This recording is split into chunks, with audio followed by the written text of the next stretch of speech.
people of the Middle East, like people everywhere, are seeking a chance to contribute and to have a role in the decisions that will shape their lives.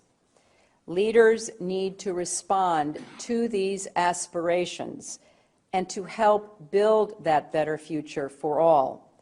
They need to view civil society as their partner, not as a threat.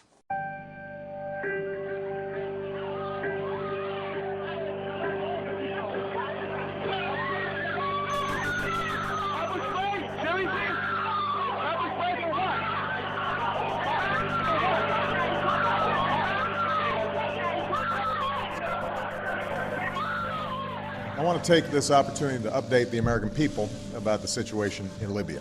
Last month, protesters took to the streets across the country to demand their universal rights and a government that is accountable to them and responsive to their aspirations. But they were met with an iron fist. Freedom of assembly, freedom of expression, and freedom of the press. Come here, do you want to get arrested or no? Are pillars of an open and inclusive society.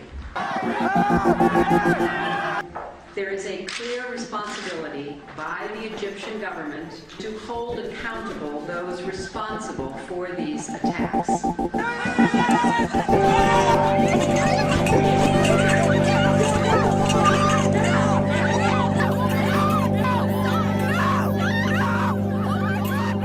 For months, the Iranian people have sought nothing more than to exercise their universal rights. We call upon the Iranian government to abide by the international obligations that it has to respect the rights of its own people. We call for the immediate release of all who have been unjustly detained.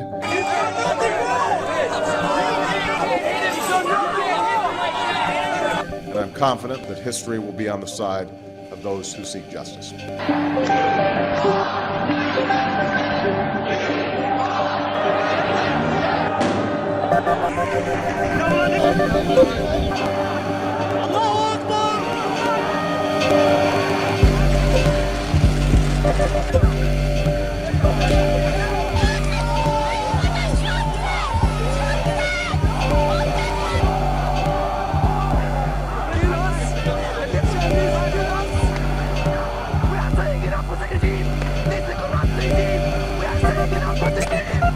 I will not stand by and just watch.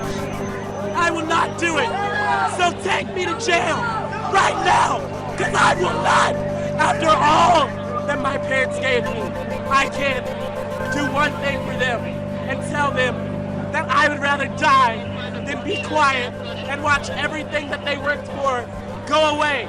When all of God's children, black men and white men, Jews and Gentiles, Protestants and Catholics, will be able to join hands and sing in the words of the old Negro spiritual. I'm not moving. I'm not moving. And I'm not moving. I'm a law student at George Washington University, and I'm not moving. I will go to jail tonight because it's not right. We are against violence, and we would call to account the Iranian government that is once again using its security forces and resorting to violence to prevent the free expression of ideas from their own people.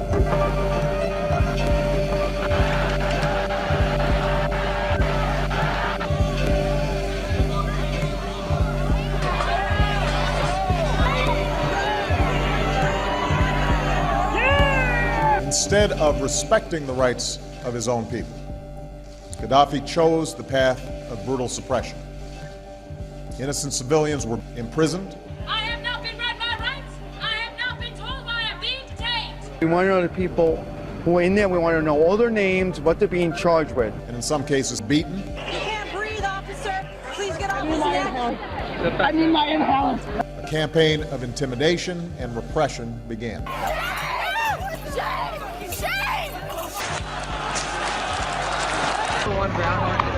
It is the responsibility of the government of Libya to respect the universal rights of their own people, including their right to free expression and assembly. What's his badge number? What is his badge number? Demonstrators have been beaten, attacked. It is absolutely clear that the Syrian government is running out of time.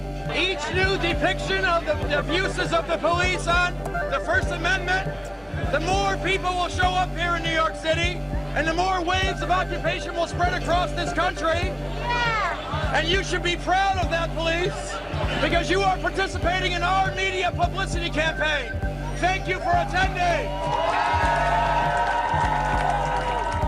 What is absolutely clear is that we are witnessing history unfold. It's a moment of transformation that's taking place because the people of Egypt are calling for change. They've turned out in extraordinary numbers, representing all ages and all walks of life. But it's young people who've been at the forefront. A new generation, your generation, who want their voices to be heard.